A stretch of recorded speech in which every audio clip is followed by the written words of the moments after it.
I'm 90 years old, and I need to tell you something before you waste another 30 years like I did. For 3 decades, 30 years, I said yes to everyone. Every request, every favor, every demand on my time. I thought I was being good, being kind, being the person everyone could count on. I was wrong. You know what I became? Invisible. The person nobody actually valued, because I was always available, always accommodable, always there. Here's what nobody tells you about being a people pleaser. The people you bend over backwards for, they don't respect you more. They respect you less. And here's the part that keeps me up at night. Even now, I didn't just lose their respect, I lost myself. If you're someone who can't say no, who feels guilty setting boundaries, who thinks saying yes makes you valuable, you need to hear what happened to me, because you're running out of time faster than you think. My name's Margaret. I was born in 1935, lived through things you read about in history books. But this isn't about the Depression or the war years. This is about something quieter, something that doesn't make headlines, but destroys lives just the same. It started small, probably started when I was a girl, actually, learning that good girls don't make waves, good girls help, good girls smile and accommodate and never ever cause problems. By the time I was in my 30s, I'd perfected it. My husband Tom would come home and announce we were hosting his poker night. No discussion, just an assumption I'd handle it. I'd say yes. My sister would call needing me to watch her 3 kids for the weekend. I'd cancel my plans and say yes. The church committee needed someone to organize the fundraiser for the 3rd year running. Guess who raised her hand? Here's what I told myself. This is love. This is service. This is what good people do. I had a whole philosophy built around it. I genuinely believed that my value, my worth as a person, came from how useful I could be to others, how available, how flexible. You see where this is going. But here's what I need you to understand before I go further. I wasn't weak. I was a registered nurse. I ran a household. I raised 3 children. I was competent and capable and strong. And that's exactly why this trap is so dangerous. Because people-pleasing doesn't look like weakness from the inside. It looks like strength. It looks like generosity. It looks like love. Until one day, and this is the part that'll haunt you if you're not careful, you wake up and realize you've been erasing yourself, one yes at a time, for people who never even noticed you were disappearing. That day came for me when I was 63 years old. 63 years old. That's when it happened. I was in the kitchen, I can still see it, washing dishes from a dinner party I'd hosted. Not because I wanted to, because Tom had invited 6 people over with 4 hours notice, and of course I'd made it work. I always made it work. My daughter called. She was crying. Her marriage was falling apart, and she needed to talk, really talk. The kind of conversation that takes hours and presence and your full attention. I dried my hands. I was ready to listen. Then Tom walked in. Margaret, Jim needs a ride to the airport tomorrow morning at 5 a.m. I told him you'd do it. Just like that. Decided for me.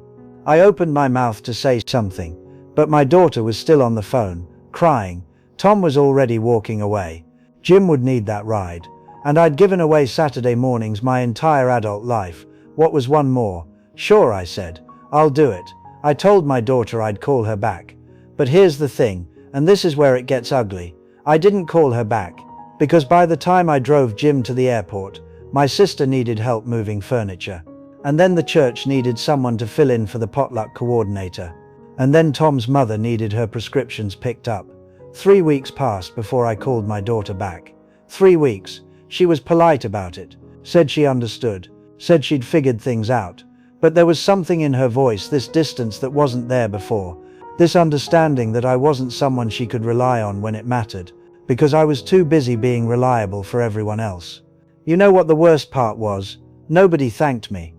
Jim didn't thank me for that 5 a.m. drive. He complained the entire way that I took the long route, the route that was actually 10 minutes shorter, but he didn't know the roads like I did. Tom didn't thank me for hosting his friends with 4 hours notice. He criticized the dessert. My sister didn't thank me for the furniture. She got irritated when I couldn't stay longer to help unpack.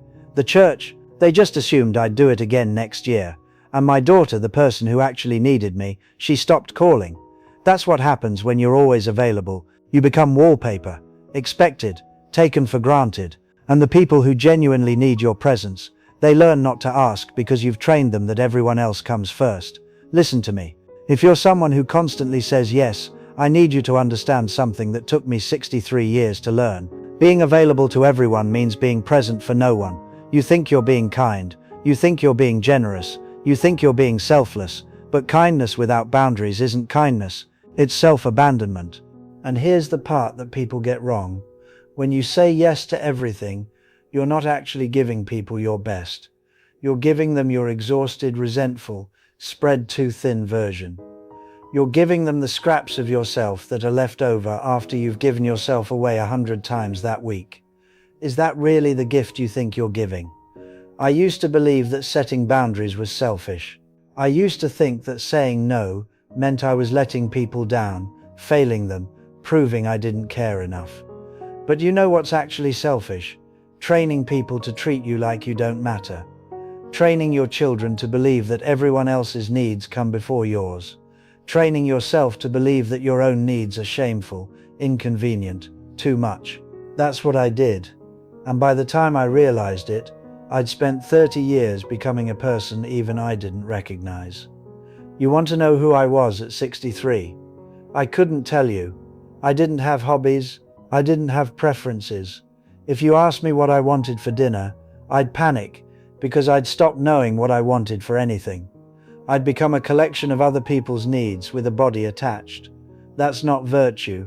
And if you're doing this right now, if you're reading this and feeling that tight knot in your stomach because you recognize yourself, you still have time to stop, but you have to start now. After that moment in the kitchen, things got worse before they got better. Because here's what nobody tells you about people pleasing. Once you wake up to it, you can't unsee it. Every yes becomes visible.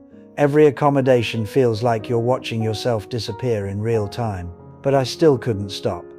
Tom's birthday was coming up. He mentioned casually, like it was nothing, that he'd always wanted a big surprise party. 50 people, the whole thing. I was exhausted. I was already coordinating my sister's daughter's wedding, volunteering at the hospital 3 days a week, and trying to help my son navigate a job loss. I was so tired, I'd started forgetting things. Simple things. Whether I'd taken my medication, whether I'd locked the door. I should have said no. I threw him the party, rented a hall, coordinated with 50 people, made 3 different types of cake, because Tom couldn't decide which one he wanted, and I didn't want him to be disappointed. The party was a success. Everyone said so. Tom was thrilled. And at the end of the night, while I was cleaning up, because of course I was cleaning up, Tom's brother pulled me aside. He said, "Margaret, you look terrible. Are you okay?" Not thank you, not this was incredible, just concern about how I looked. I smiled. I said I was fine. I said I was just tired. He nodded and walked away. That's when it hit me. I'd thrown myself a funeral, not a birthday party. I'd killed myself to make everyone else happy, and the only thing anyone noticed was that I looked dead. 2 months later, I ended up in the hospital. Exhaustion, they said. Severe stress. My blood pressure was through the roof. The doctor told me, and I'll never forget this, he said, "Mrs. Patterson, you're going to kill yourself taking care of everyone else." I laughed. Actually laughed, because it seemed absurd. But he wasn't joking. He said, "I see this all the time. People who've spent their whole lives putting everyone first.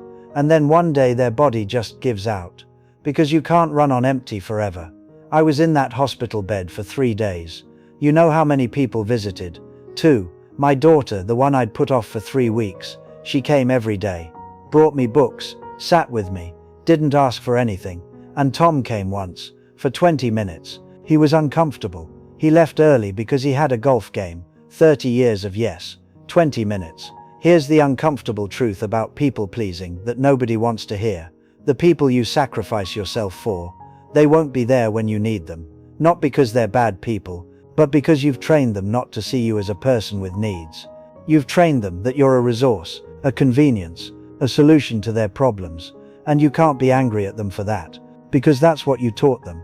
I taught Tom that my time didn't matter, so he didn't treat it like it mattered. I taught my sister that my boundaries were negotiable, so she kept negotiating. I taught the church that I'd always say yes, so they stopped asking, they just assumed. And I taught my children that self-sacrifice was love, that exhausting yourself for others was what good people do. You know what my daughter told me years later? She said she spent her 20s, terrified of ending up like me, terrified of becoming someone who disappeared into other people's needs. That's my legacy, teaching my daughter to fear becoming me. If that doesn't break your heart, I don't know what will. But here's what I want you to understand. It's not too late for you. I was 63 when I started learning to say no. 63. And I still had 27 years to become someone I recognized, someone I respected, someone who understood that boundaries aren't walls, they're the foundation of genuine relationships. You don't have to wait until you're in a hospital bed to figure this out. You don't have to lose 30 years. You can start today, but you have to choose yourself, not instead of others, not at the expense of others, but alongside others, because you matter too. Your needs matter too. Your time, your energy, your life, it matters too. I'm 90 years old now. Tom passed away 6 years ago, and you know what I realized, sitting at his funeral, all those years of saying yes, of accommodating, of bending, of making myself smaller so everyone else could be comfortable. It didn't make him love me more. It made him respect me less. The times he remembered, the stories he told about me, the moments that mattered to him. They weren't the 1,000 dinners I made on 4 hours' notice. They weren't the parties I threw while exhausted. They weren't the sacrifices. The moments he valued were the rare times I stood up for myself, the handful of times I said no, the few moments when I was actually present instead of performing. That's what he respected. That's what he remembered. All those yeses, they disappeared, like they never happened. And here's the part that haunts me. I can't get those years back. I can't redo my 40s and 50s and early 60s as someone who knew her own worth. I can't rebuild those relationships on a foundation of mutual respect instead of one-sided sacrifice. It's done. But you still have time. Not infinite time. Nobody does. But enough time to change course. Enough time to start saying no. Enough time to discover who you are when you're not constantly performing for everyone else. Enough time to build relationships where people actually see you, where they value you, where your presence matters because it's not guaranteed, because you've taught them that your time is precious, because you've finally learned that you're worth protecting. So here's what I want you to do. Not someday, not when things calm down. Today, I want you to pick one thing, just one, that you've been saying yes to that you need to say no to. Maybe it's the volunteer commitment that's draining you. Maybe it's the friend who only calls when they need something. Maybe it's the family member who treats you like a free service. Pick one, say no, and when the guilt comes, because it will come, I want you to remember something. Guilt means you're changing. Guilt means you're breaking a pattern. Guilt means you're choosing yourself for possibly the first time in years. That guilt isn't a sign you're doing something wrong. It's a sign you're doing something different. And different is what you need. Start small. Set one boundary. Claim 1 hour for yourself. Say no to one request without apologizing or over-explaining. Just start, because here's what I know now at 90. The people who truly love you, they'll respect your boundaries. They'll adjust. They'll understand that you're a person, not a resource. And the people who can't respect your boundaries, they never valued you anyway. They valued what you did for them. And losing access to that isn't the same as losing you. You're not here to be convenient. You're not here to be accommodating. You're not here to be available to everyone at the expense of yourself. You're here to live fully as yourself. And you can't do that if you've said yes to everyone else so many times that there's nothing left for you. I lost myself for 30 years. Don't let that be your story. If this hit home for you, do me a favor. Share this with someone who needs to hear it. Someone who's drowning in yeses. Someone who's forgotten that no is a complete sentence. And leave a comment telling me what's the one thing you're going to say no to this week. What boundary are you finally going to set? I want to know, because your story doesn't have to end like mine started. You still have time. Start now.